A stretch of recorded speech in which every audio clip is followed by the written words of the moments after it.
I had an absolute blast at my Magic the Gathering Foundations pre-release, and a lot of that came down to the fact that I drafted Abzan, and that contains Golgari, which is one of my favorite color combinations in Magic, but also a lot of that can be attributed to the fact that I drafted this wonderful bomb here in Elenda, Saint of Dusk, and I really wanted to make a commander deck with her.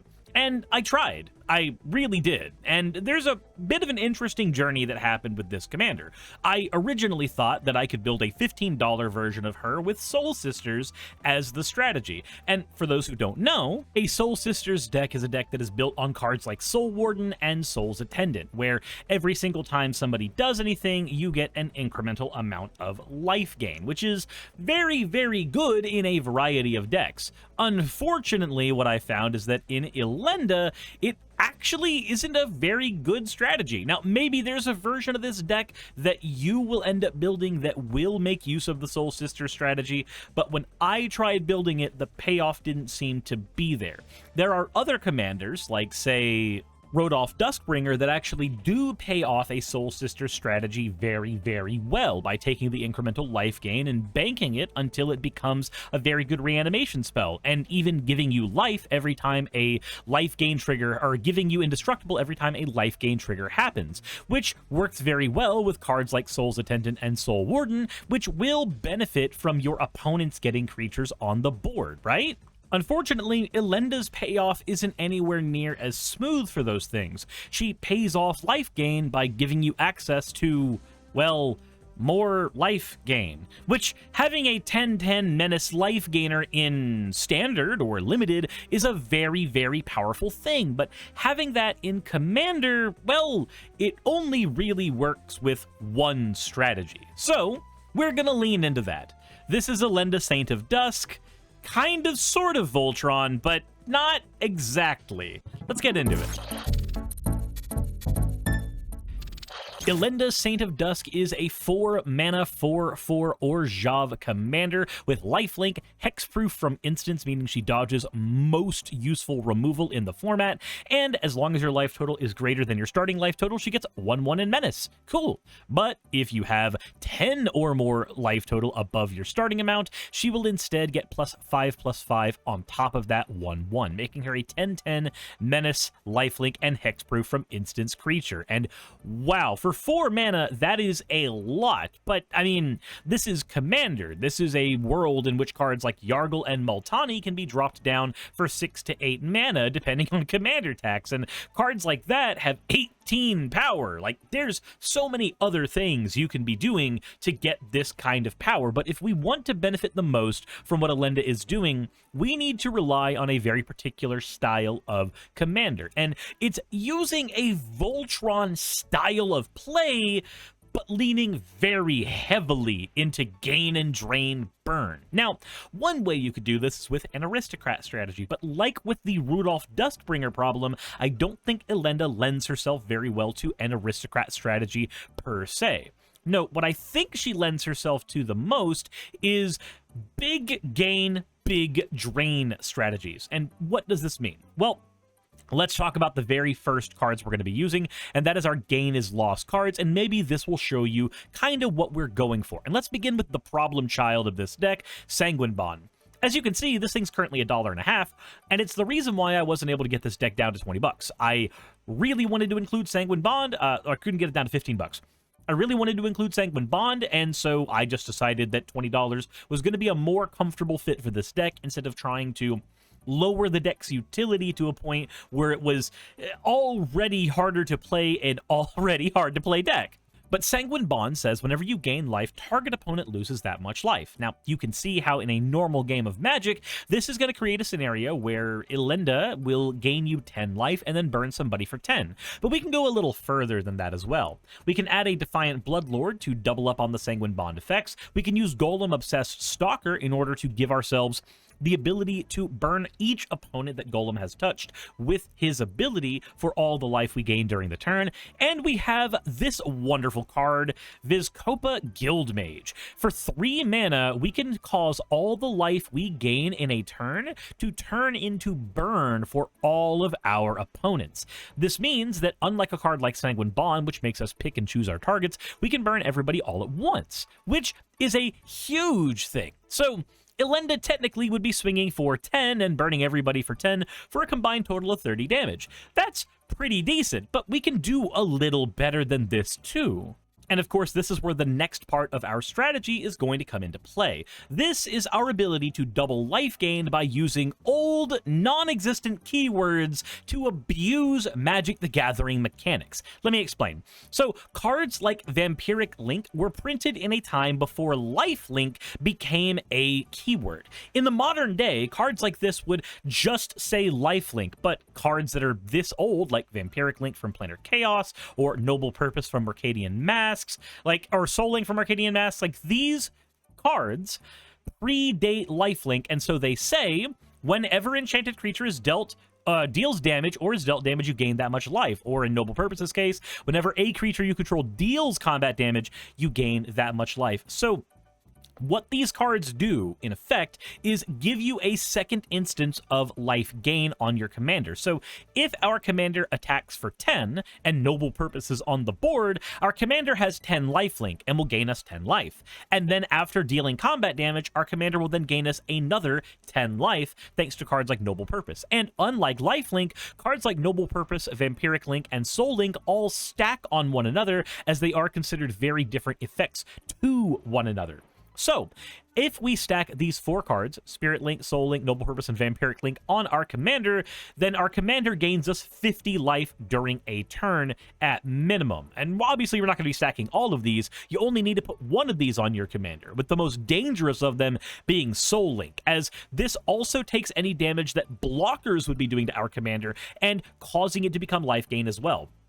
This means in a scenario where our opponents block our commander to death, we gain 30 life. 10 from our lifelink, 10 from the damage we deal, and 10 from the damage that is dealt from us. If we have that Vizkopa Guildmage on the board, this is 30 damage of burn to the entire table. And this is why I said this is a Voltron style, but not really Voltron strategy.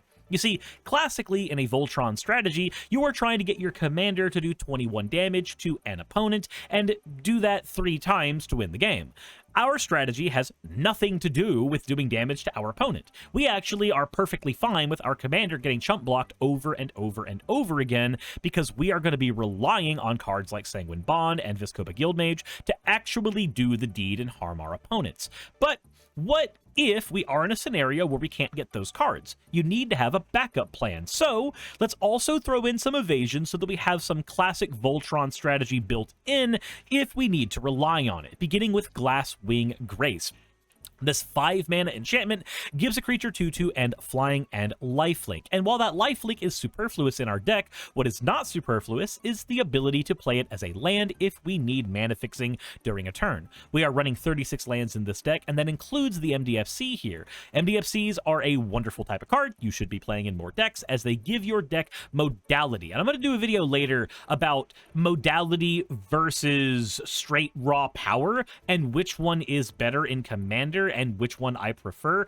Spoiler alert, I prefer modality over anything else. I like my hand to feel like it's going to be able to do its job no matter what my opponents throw at me, as opposed to a hand filled with individually powerful cards that may not apply in the scenario that I'm in because they're very narrow. Cards like Swords Plowshare and Pongify versus, say, cards like Reality Shift and Generous Gift. Anyway, back onto the evasion stuff, we also have Pentayard Ward, which gives our commander protection from a color, which typically would just be used to prevent our commander from dying to, say, a lightning bolt. But in our case, we're going to pick whichever color a player with the most blockers has. So let's say the elf player is over here with their army of 1/1 green dudes, or the dragon player is over there with their army of 5/5 red dudes. We're just going to pick the color of the person we want to eliminate first. This will both protect us from their spells and prevent them from blocking us. Oh, It's also a cantrip to make up for our deck's lackluster draw.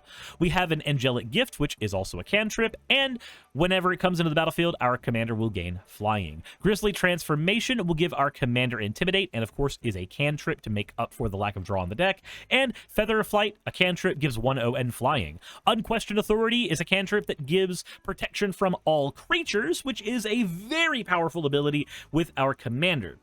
While this will not allow our opponents to block us, it opens up Voltron winds like normal. And unlike things like flying, it's way harder to deal with protection from creatures as an ability. On top of that, if any creatures are on the board that have, say, a Basilisk Caller and are abusing that to death touch our creatures, Unquestioned Authority will allow us to dodge that as a protection piece. Leaning a little heavier into that Voltron strategy, though, we need to make use of the enchantments we are putting on the board, and we need to make use of the lifelink on our commander. And to get the most use out of that, we're going to use cards like Light of Promise and Sunbond. Each of these say that whenever we gain life, we put that many 1/1 counters on a creature. Now, in some circumstances, you will use this in order to make our commander a big Voltron hitter. But remember, we are not a Voltron deck, so there actually are going to be other creatures in the deck that you're going to use Sunbond on. Say, Varrock Warp Sengir, or Vampire Nighthawk, or Nighthawk Scavenger. Each of these have flying and death touch and lifelink, meaning that it is very hard for our opponents to block them and get an even trade. And if you have cards like, say, Light of Promise on these as opposed to on the commander, then our commander is going to be safe from most removal as we get a giant vampire getting bigger and bigger every turn and lifelinking us for greater amounts. But for our commander, let's go ahead and take some of the auras and enchantments that are being slapped on it and double up on their power by adding cards like Ethereal Armor, Sage's Reverie, and Nettlecyst. Each of these will give our commander 1/1 based on the board state that we have. Nettlecyst gives 1/1 for every artifact and enchantment we control. Reverie gives 1/1 for every single aura that is attached to the creature and also draws us a card for every aura that is attached to it. And Ethereal Armor gives 1/1 for every enchantment we control and gives First Strike to our commander, which is very powerful given that it already has Menace. Cradle of Vitality is also in here so that we have another instance of when we gain life, we can pay 2 mana and add a 1/1 counter on a creature for every 1 life we gain.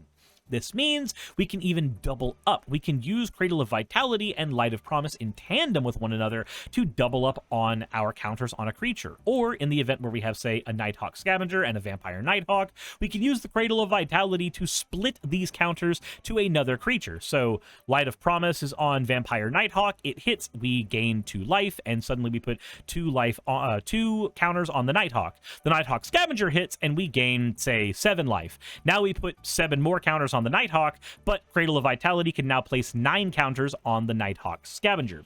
This will keep us very, very healthy and allow us to build up a board state of not just our commander. Our deck basically has 3 lieutenants. Then we have 4 dedicated protection spells. Each of these only keeps our commander alive. That is their only job. So, starting with Shard Mage's Rescue, this is a flash enchantment that gives our commander 1/1 and also gives it hexproof the turn it comes onto the board. Timely Ward gives our commander indestructible at instant speed. Hyena Umbra gives it totem armor and first strike, and Redemption Arc allows us to give our commander indestructible at the cost of goading it, causing it to attack every combat, and that's really it. We can also use this as a modal removal spell if need be by exiling an enchanted creature with it, but most of the time we're going to use it as a protection piece for our commander.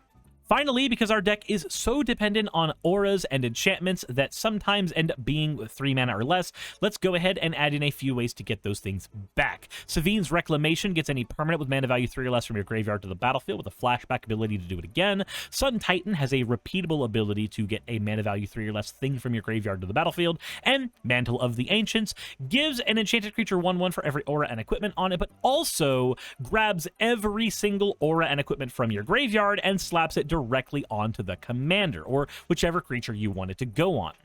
And finally, we've got cards that really only function as cantrips for the deck. Chosen by Heliod gives our commander a bigger booty and also lets us draw a card. Scourge Mark gives our commander 1/0 and also lets us draw a card.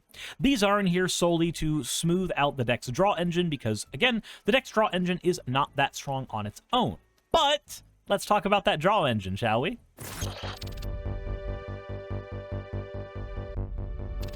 Unfortunately, at our budget, there are a couple draw engine cards we don't have access to, like Core Spirit Dancer, but we'll get into that when we get into the upgrades of the deck. For now, we've got 8 dedicated draw pieces to supplement all the cantrips the deck is running, so let's talk about each of those, beginning with Greed, probably the best draw card we have in the deck. Pay 2 life, draw a card. Very, very simple as long as you've got the mana to sink into it. Lunar Convocation does the same thing for 2 mana instead of 1 mana, but it has extra abilities as well, like being able to spawn bats, which lets us dodge edict effects, and gives us a tiny burn on top of it. SRAM will give us a draw every time we drop an aura, equipment, or a vehicle spell, and remember, we do have a lot of auras in the deck, 22 of them to be exact. Mesa Enchantress will allow us to draw a card every time we cast an enchantment, of which we have 31. Pearl Ear Imperial Advisor will allow our enchantment spells to cost less, and whenever we cast an aura spell that targets a modified creature we control, we get to draw a card. Well of Lost Dreams lets us draw a card anytime we pay 1 mana into however much life we've gained. So if we've gained 5 life, we can pay up to 5 mana to draw up to 5 cards. Then we have Derelict Addict, which says when you unlock this door, draw 2 cards and gain 2 life. But it also has a secondary ability to say whenever a creature attacks alone, it gains 1/0 and Death Touch until end of turn. Sometimes we will need that to give our commander more reason not to be blocked, but you're going to have to figure this one out on your own depending on what games you are in. Read the Bones is here as well to let us scry 2, draw 2, and then lose 2 life to let us dig down by 4 cards and see what we can get into a stronger hand. Now, again, this is a smaller draw package than I would normally be comfortable running, but my only other option would be running some of the one and done ones like Ambition's Cost, which are overcosted for what they do, but are very good at what they do. I chose not to run those in this deck because in my testing, this deck needs to get online very, very fast and sometimes can't actually sacrifice the turns to those kinds of draw spells. That said, let's go ahead and get into the next part of this, which is preventing our opponents from winning the game, because sometimes we can't get online fast enough and our opponents are already there. I've chosen to run a very heavily modal removal suite. Most cards in here can get rid of most things on a board, and that's on purpose. There's a lot of decks this deck will be weak to, so you can't just say, well, I need to get rid of creatures, so I have a lot of creature removal.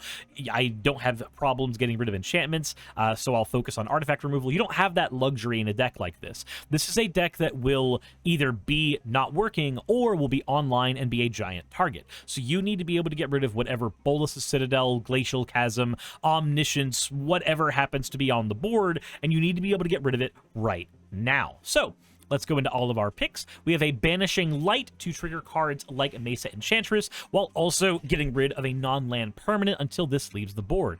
Make Your Move can get rid of an artifact creature or an artifact, enchantment, or a creature with power 4 or greater. Valorous Stance can either give our commander indestructible or blow up a creature with power 4 or greater. Then we have Banishing Slash, which can blow up an artifact, enchantment, or a tapped creature. Then, if we control an artifact and an enchantment, we make a 2/2 white samurai creature, which we can then use to help us dodge edict effects. Chain of Custody will give our commander Ward 2, and will do the same thing as Banishing Light, getting rid of a problematic permanent on a board.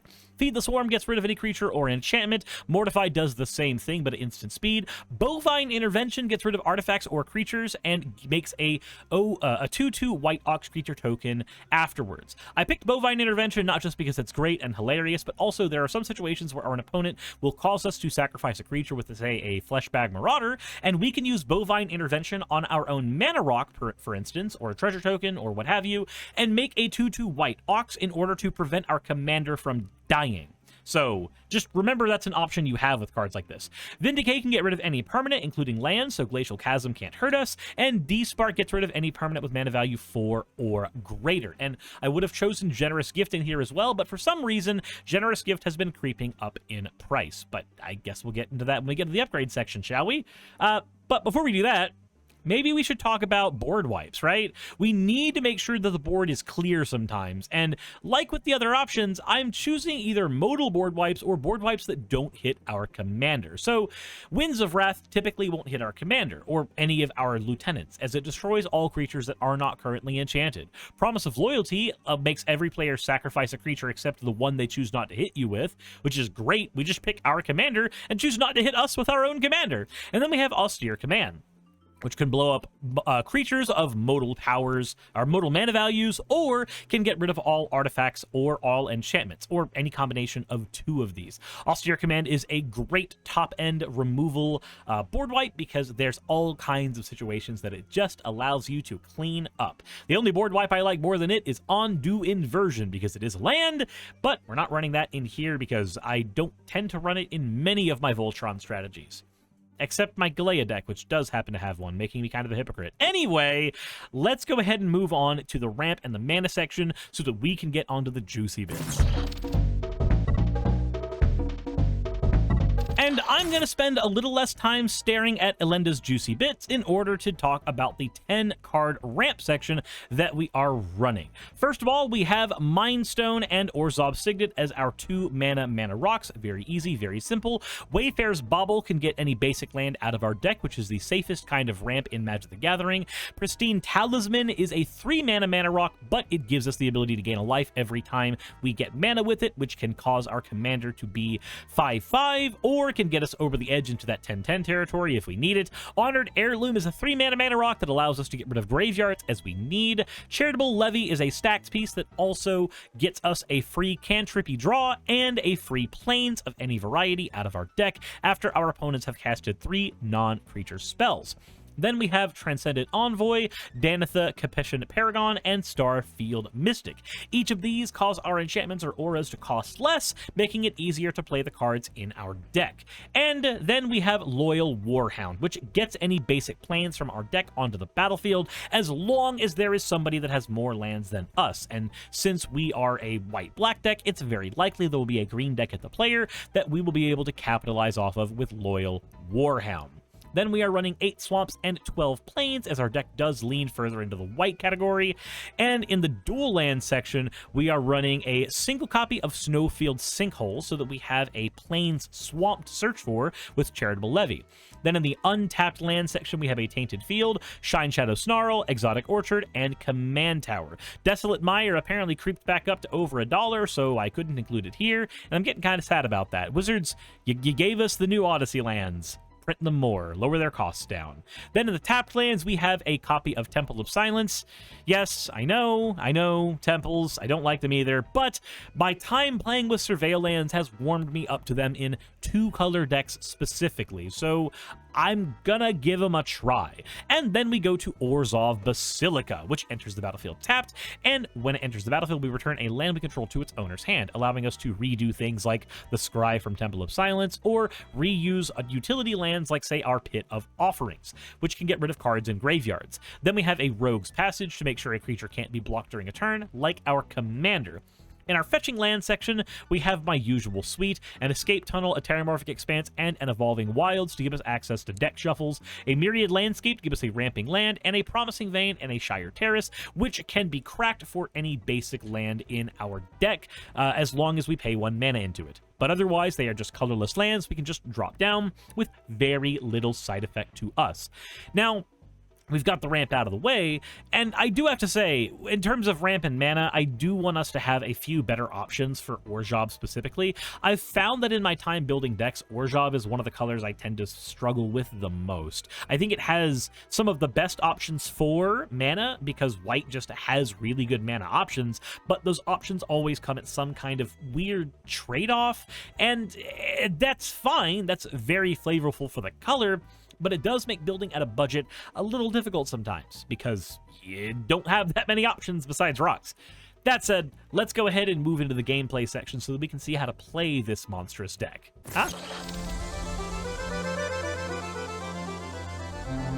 Let's talk keepable hands. In an ideal world, you'll have a ramp spell, and you'll also have a way to give our commander either, not lifelink, but the pseudo lifelink, or a Sanguine Bond style card, or some other effect. Or you'll want some kind of removal to guarantee that your slow start is not impeded by your opponent's fast start. Unfortunately, with this opening hand, we seem to have all the colors we need and the ability to play our commander on curve, but what we don't have is the ability to get our commander out early or really remove anything from the board outside of, say, a single creature with Banishing Light or Banishing Slash. We will try to keep the hand anyway and see what we can get and learn from it, so we'll draw for our opening turn and drop an Exotic Orchard on the board. Next turn will come up and we have a SRAM. Now we're actually kind of cooking a little bit. We play a Shine Shadow Snarl, show everybody a Plains, and drop SRAM on the board. Now we can move into turn 3 and see what we draw from the deck. We got a Valorous Stance, which will be perfect for later on in the game. For now, though, let's go ahead and take a look at what we have access to. We need to play the Plains down. We don't really have much of an option. And if our opponents have played a powerful creature on the board, now's the time to go ahead and Banishing Slash that creature and set our opponents back so that we don't have to worry about that card. We also can get rid of an enchantment or an artifact. If an opponent's got a Soul Ring on the board, maybe go ahead and use that to get rid of the Soul Ring. Either way, problematic card was on the board, and we removed it with Banishing Slash. Now we're on turn 4, and we have Feather of Flight. We got a couple options here. We can either start suiting up SRAM to get deeper into our deck, or we can get our commander out. Let's go ahead and do the commander first, and we're going to gamble that this turn is going to pay off for us. Commander's out, she's not very threatening on her own, and she has hexproof from instant, so it's very likely she will survive any kind of wayward removal. So, let's move into turn 5, and let's drop a Swamp down. Now it's time to go ahead and start building up our strategy. We need to keep Valorous Stance in our hand so that we can give our commander indestructible on a whim. So we're going to pay 1, and we're going to put Vampiric Link on our commander. We're also going to pay 2, and we're going to put all the, not all the glitters, we're going to put the Feather of Flight on our commander. This will let us draw 1, 2, 3 cards because we have 2 SRAM triggers and 1 Feather of Flight trigger. Now we have mana open to protect ourselves with Valorous Stance, and we can swing in with our commander for 5, gaining 10 life. So we'll go all the way up to 10, thanks to our Vampiric Link, and now our commander is an 11-10 with protection from instants, and on our opponent's turn, they're going to do some kind of sorcery or a board wipe, and we're going to give our commander indestructible until end of turn. Let's go ahead and say that SRAM dies to the board wipe, because that's very likely to be what happens, and let's move on to the next turn. We have an Orzhov Basilica out, and we don't really need it right now. Right now, we need to get maximum damage out onto players. So we can either put all that glitters on our commander and get a Myriad Landscape out for a follow-up turn, or we can try to go for a swift elimination on someone. So let's get the Myriad Landscape out, play the Sanguine Bond, and let's punch one person for 11. This will then give us 22 life. Our commander is a 10-10 because of its ability and has 1 extra power thanks to the Feather of Flight. It has lifelink and doubles up the lifelink with Vampiric Link. So we are gaining 22 life off of this. And because we've gained 22 life, let's go ahead and say that Sanguine Bond is going to aim that 22 life at the player we hit. If we have been hitting the same player each time, they've taken 5 health, 22 health, so they're 27 so far, and then 11 more damage, so they've taken 33 damage. If they've used any fetch lands, or if there's been any collateral throughout the game, this player is now completely eliminated out of the game, and our commander having hexproof from instants means it's likely not going to be taken care of in the following turn. So, now we can go ahead and play a Plains, tap 2, play all that glitters on our commander, and give her 1/1 for every artifact and enchantment we have, which we have 1, 2, 3, 4 of them. So our commander now, instead of having 11 power, has 15 power. I can go ahead and punch a player, gaining 30 life and dealing 30 damage to that player. If Elenda is hitting a player for 15 and Sanguine Bond is burning them for 30, that's another player eliminated out of the game. And for the final player, we're going to go ahead and vindicate whatever the most problematic card is to get rid of it for the time being, so that we can go ahead and swing in on them in the following turn, dealing another 45 life worth of damage. We never killed anybody with commander damage. We only killed players with the burn damage from Sanguine Bond and the life gain from Elenda, making this very different to a Voltron strategy, but still feeling very akin to one. As you saw, though, once SRAM was off the board, the deck's draw engines just kind of petered out. It does suffer from not having a lot of draw, so as you increase the budget of the deck, you will be able to have a smoother draw experience, though obviously at this budget, the deck can still one-shot, two-shot, and eliminate players perfectly fine. But let's go ahead and talk about those upgrades so that you can see what you can do to smooth out some of these packages.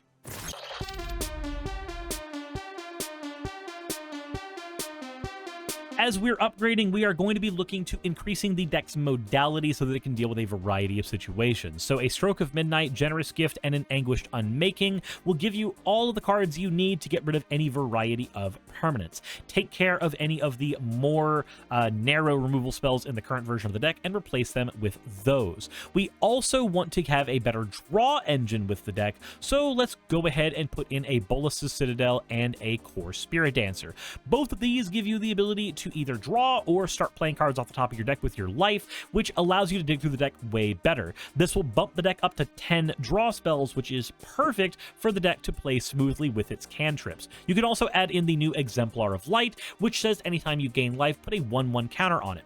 Cards like Pristine Talisman and this card go together like bread and butter, because the Pristine Talisman can be tapped on an opponent's turn, gaining you a life for the mana that you pull out of it, causing Exemplar of Light to draw you extra cards on other people's turns. Lurrus of the Dream Den also does really well in here, as we have so many cards at 1 or 2 mana, like Vampiric Link and Spirit Link, which need to be recast if our commander happens to die.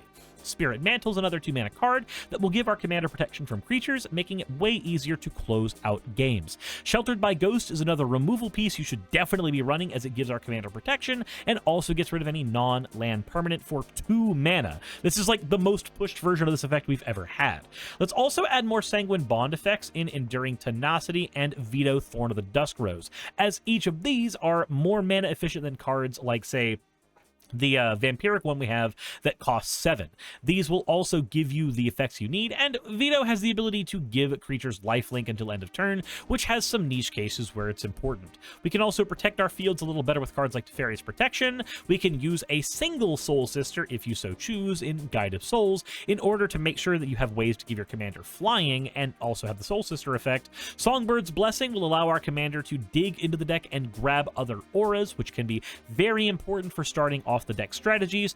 And finally, Elenda's Hierophant should probably be in here, because let's be honest, it just makes sense lore-wise to have a Sycophant for Elenda right in here. Vampire Vassal for a vampire. But Elenda's Hierophant also says whenever you gain life, put a 1/1 counter on it, and if she dies, make a bunch of white vampire creature tokens with flying, with lifelink equal to her power. So she benefits Soul Sister strategies way more, but between the thematic gains you have for putting in Elenda's Hierophant on the deck, and also the sheer ability to stack a bunch of creatures on the board that protect you from edict effects, Elenda herself is protection from an edict effect, it just allows you to have that one more layer of just super helpful shit on your board. Also, if you lean into a more aristocrat strategy, Elenda's Hierophant would do you a world of good in making sure that you have plenty of tokens to yield into that strategy without going too terribly far off theme. And with all of that, that is my Elenda deck. I think that honestly, you're gonna have a great time with her, even if she does have a few quirks you have to work around. But I do believe that a commander like this, which is very simple and doesn't do everything from the command zone, is exactly what we need to see more of going forward from Wizards of the Coast. I love commanders like this, who just operate as a signpost for your deck, not every engine the deck could possibly ask for. I feel like Pandora's box was already opened on those kinds of commanders, but if we keep getting commanders like this, maybe the paradigm will shift socially for commander players. Who knows? I can hope for that anyway. Anyways, let me know what you guys think in the comment section below. Hit the like button if you haven't already. Subscribe if you haven't already. Maybe consider checking out my Patreon and supporting me over there if you want. And with all that said, guys, thank you so much for watching. Thank you for being here. I hope you're having a great day so far. And yeah, I have nothing else to say. This is getting awkward. Insert end video tagline here. Hey, just wanted to give a quick thank you to all of my wonderful patrons who help keep me afloat and help keep this channel going. YouTube and Twitch are wonderful platforms, but at the end of the day, stability is not one of their strong suits. If you want to support my channel, then obviously Patreon is one of the best ways of doing that. Link is in the description. But I do want to personally thank everybody who has contributed to the channel. Those people would be Red Joker, Purple Poundini, Jemshin, Britzkrieg, Jupe the Malignant, Michael, Ravalern, Mabbity Babbity, Astral Frontier, Autumn and Angel, Nixie Chan, Agamotto, Victorian Alchemist, I'm not saying the last part of that, and you know that, Arcton Arclacier, Curatorian, Dren Hadamata, Jordan M, John L, Lord Bleck, Smiling Game Master, and Fireshard. And everyone else who supports my channel and lets me do what I do full-time. This is a dream job of mine that I never believed that I would be able to take full-time, and with your help, I've been able to do it. So thank you so very much for that. Thank you for watching the video. I hope you all enjoy, and I hope you all are having a wonderful time. I will see you all in the next one, hopefully.